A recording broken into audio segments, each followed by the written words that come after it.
उत्तराखंड में पर्वतीय इलाके बना मैदान का जो विवाद है अब शुरू हो चुका है। पहाड़ बना मैदान पर विधानसभा में बहस भी हुई है।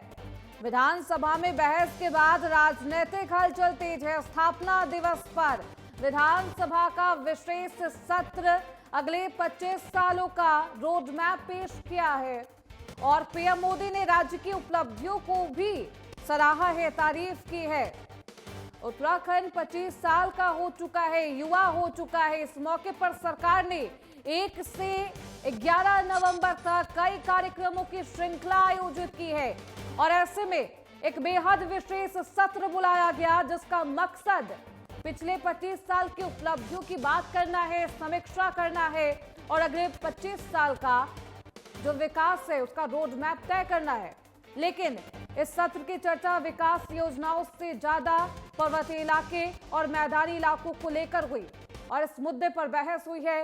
राष्ट्रपति और प्रधानमंत्री के दौरे के बावजूद सोशल मीडिया और सियासी इलाकों में यही सवाल गूंजता रहा कि विशेष सत्र के दौरान विधानसभा में बीजेपी के वरिष्ठ विधायक विनोद चमोली ने साफ तौर पर यह कहा है कि मैं मूल निवास की बात कर रहा हूं। किस राज्य में मूल निवास तय नहीं है। साल 2000 से पहले निवास प्रमाण पत्र मिलता था। राज्य की पहली सरकार ये तय करती थी, लेकिन अब नहीं हुआ है। इस दौरान कांग्रेस के विधायकों ने विनोद चमोली का विरोध भी किया है।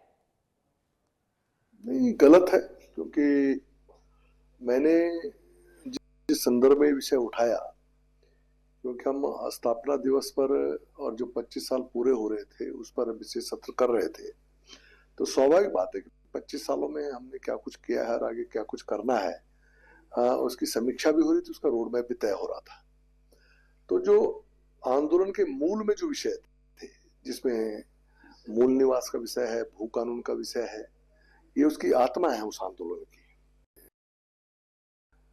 करता हूं तो मात्र पहाड़ पर लागू नहीं होता है, ये पूरे उत्तराखंड पर लागू होता है। देखिए, सबसे बड़ी बात तो यह है कि दुर्भाग्यपूर्ण स्थिति है कि प्रदेश की विधानसभा का विशेष सत्र रजत जयंती के अवसर पर किया गया। रजत जयंती के अवसर पर जो विशेष सत्र था, पूरे प्रदेश की आंखें उस पर लगी हुई थी, नजरें गड़ी हुई थी और लोग ये अपेक्षा कर रहे थे कि राज्य की जो लीडरशिप है अक्रॉस द पार्टी लाइन, सब लीडर्स, सारे नेता अलग अलग दलों के, वो राज्य के बारे में 25 वर्षों का जो यात्रा रही है उस पर चर्चा करेंगे। 25 वर्षों में हम कितना लोगों के सपनों को पूरा कर पाए हैं उस पर चर्चा करेंगे और 25 साल के बाद क्या रोड मैप होगा उत्तराखंड का, उसके बारे में कोई एक ठोस बात निकलेगी। निश्चित रूप में मुझे बड़ा दुख हुआ कि 25 वर्षों के बाद जिस प्रकार से जो परिचर्चा चल रही थी, 25 वर्षों के बाद रजत जयंती में जो चर्चा चलनी चाहिए थी वो ये चलनी चाहिए थी कि आखिर हम जिन चीज़ों से छूट गए हैं, जो कार्य हम लोग नहीं कर पाए, उनके लिए स्टार मतलब बुलेट पॉइंट बना के उस पर काम करने की आवश्यकता थी। बजाय वो काम करने के, बजाय स्थायी राजधानी का निष्कासन निकालने के, बजाय मूल निवास जो 2012 से रुका उसको दिलवाने के, बजाय जिस प्रकार से जो है पूरे 9 जिलों को लेके जो पूरा, अगर पुराना आप आंदोलन के टाइम का नक्शा देखेंगे, स्वयं भारतीय जनता पार्टी का अगर आप नक्शा देखेंगे उस दौर का, आडवाणी जी का, अटल जी का, तो उसमें 9 जिलों का उत्तराखंड बना हुआ था। देखिए, क्षेत्रवाद, जातिवाद राजनीति के पोषक तत्व होते हैं। आपने अक्सर देखा होगा चुनाव में कि टिकटों का जो बंटवारा होता है वो इस चीज को ध्यान में रख कर किया जाता है कि कौन सी जाति का नेता किस क्षेत्र में कितना ज्यादा एक्टिव है, उसका जातीय समीकरण कितना मजबूत है और क्षेत्रीय समीकरण कितना मजबूत है। ठीक है, तो जातीय और क्षेत्रीय आधार पर प्रभुत्व रखने वाले लोगों को ही टिकट दिया जाता है।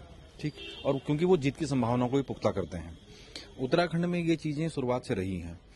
पहले गढ़वाल वर्सेस कुमाऊं होता रहा है, अब एक नया एंगल जुड़ रहा है जिसकी बात पहले से भी उठती रही है। कई बार कई नेताओं ने चुनाव में ऐसे पर्चे भी बांटने की कोशिश करी और ऐसे संदेश भी फैलाने की कोशिश करी क्षेत्रीयता के आधार पर।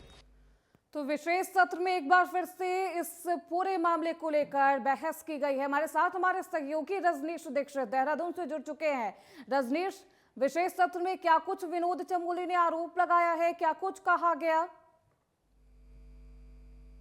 देखिए श्रुति, मैं आपको बता दूं, विशेष सत्र का आयोजन किया गया था। रजत जयंती समारोह उत्तराखंड मना रहा था। 25 साल का उत्तराखंड हो चुका है और खास बात यह थी कि रजत जयंती समारोह में जो विशेष सत्र का आयोजन हुआ था, जिसमें राष्ट्रपति द्रौपदी मुर्मू ने भी संबोधन किया था, तो इसका एजेंडा था कि अगला 25 साल कैसे उत्तराखंड विकास करे, कैसे किन चीजों से हम पीछे छूट गए हैं, उसका रोड मैप रखना था।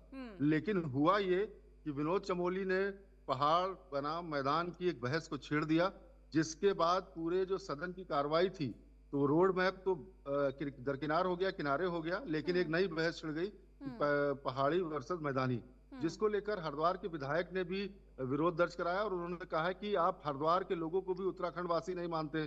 तो जो मूल भावना है, जो विषय है, वो यही है श्रुति, कि हर बार अंडर करंट देखा जाता है कि पहाड़ बनाम मैदान की राजनीति होती है, कई जगह पर पूरी तरीके से यूनियनबाजी कर ली जाती है, लेकिन जब जब विकास की बात होती है, जब जब उत्तराखंड की तरक्की की बात होती है, तब यही कहा जाता है कि किस तरीके से हम लोग आगे बढ़े और पूरा उत्तराखंड एक साथ आगे बढ़े। ये सबसे मूल भावना है जिसपे आगे चल के विकास होना, जो विकसित उत्तराखंड बनना है, वो इसी भावना पे बनना है। मुख्यमंत्री पुष्कर सिंह धामी भी कई बार कह चुके हैं कि पहाड़ बनाम मैदान की कोई राजनीति की जगह नहीं है, हम सिर्फ उत्तराखंड वासी हैं और इस उत्तराखंड को, जो देवतुल्य जनता है, उसको कितना हम लोग लाभ पहुंचा सकते हैं, पर्यटन को कितना इजाफा किया जाए ताकि इकोनॉमी बढ़े। तो ये जो बहस है, ये अंडर करंट हमेशा रहती है। जब जब चुनाव होता है, कोई आंदोलन होता है, तो पहाड़ बनाम मैदान का जो भावना है, ये राजनेता लोग अपनी राजनीतिक रोटियां सेकने के लिए इसको उठा देते हैं।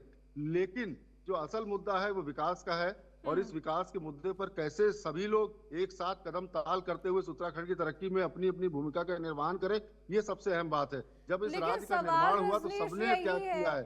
बिल्कुल रजनीश, सवाल ये है कि आखिरकार यह असंतोष की वजह क्या है, इसके पीछे की मुख्य वजह क्या है, और जो रोड मैप तैयार किया गया है पर्वतीय जो इलाके हैं उनके लिए क्या कुछ खास है वहां पर? पर्वतीय जो इलाके हैं, वहां पर जो अपॉर्चुनिटीज है वो नेचर है, और इसके अलावा जो चुनौती है वो आपदा है। तो इन आपदाओं से कैसे निपटा जाए, पर्वतीय इलाकों को कैसे सुरक्षित किया जाए, वहाँ के जो लोग हैं उनका जो रोजगार 25 नवंबर में कपाट बंद हो जाएंगे, तो 4 धाम यात्रा के पहिए थम जाते हैं। शीतकालीन यात्रा में उतना पर्यटक नहीं आता, तो सरकार चाहती है कि खूब पर्यटन हो और जिससे ऑफ सीजन का जो शब्द है ये उत्तराखंड की इकोनॉमी से हट जाए।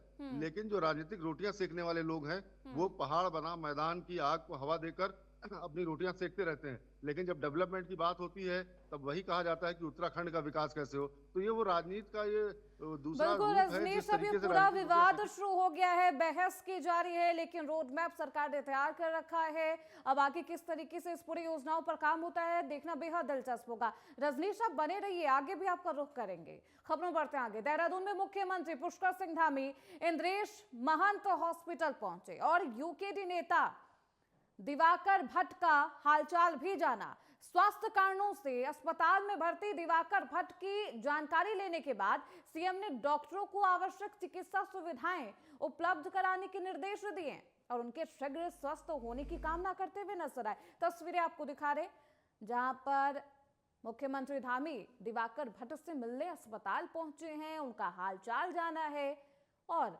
अधिकारियों को भी दिशा निर्देश देते हुए नजर आए। तो खबरों बढ़ते आगे। खबर देहरादून से है, जहां मुख्य सचिव आनंद वर्धन ने डीरेगुलेशन को लेकर समीक्षा बैठक की है और विभागों को बेहद आवश्यक कदम तेजी से पूरा करने के निर्देश दिए। बैठक में विभागीय स्तर पर होने वाली कार्रवाई का तुरंत नोटिफिकेशन जारी करने और कैबिनेट से संशोधन वाले मामलों का जो विवरण है उसे भी तैयार करने के निर्देश दिए गए। इसके साथ ही केंद्र सरकार को भेजे जाने वाले प्रस्ताव समय पर भेजने का भी निर्देश दिया गया है। अधिकारियों ने कहा है कि डीरेगुलेशन से राज्य में उद्योग और निवेश को बढ़ावा मिलेगा। तस्वीरें आपको दिखा रहे हैं, समीक्षा बैठक की ये तस्वीरें हैं।